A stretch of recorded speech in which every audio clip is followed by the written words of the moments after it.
athletes and stars of things, it is an extreme amount of pressure to be healthy and on and in their environment every day. Like, that is a lot of pressure. However, you are signing up for that when you sign up for their job. Right.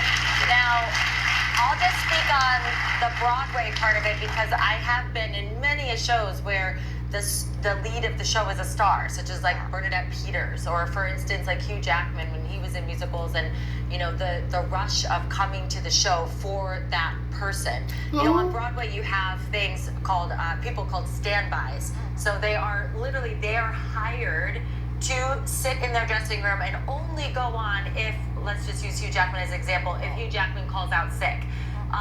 And they know, you know, part of the job is you get hired for that position, and you know that when you go on, everyone in the audience is gonna be sad. I know. And you know it. Like, you know, I'm taking this job, but then when I go on for that night, everyone in the audience is gonna be upset that it's not Hugh Jackman and that I'm walking out on the stage. So you have to walk on that stage with so much confidence and so much like, I know what I'm doing. I know I'm good at this. I may even be better than Hugh Jackman.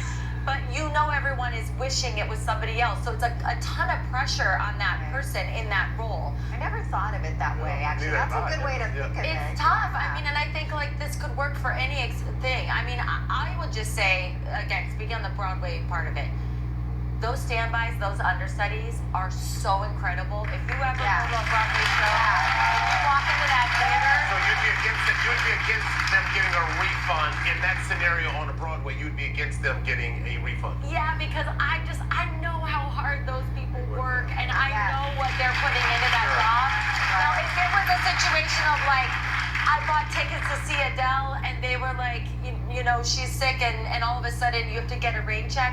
That's where I would want my money back, because who knows if I can rain check and come back to Vegas and make this thing. There's only one Adele. I mean, there's no stand-in for Adele. There's no stand-in for Adele, right? But in everything you're saying, what if you discover that the stand-in becomes a big star? Oh, and that was the first time. That's what I'm saying. Right. So don't be so quick to go, oh, it's not such and such. Yeah. You should be coming to see the play, and the performers lift up the play or the performance. But in stand-up comedy, if I don't show up, then people should get their money back, unless there's only one reason. If I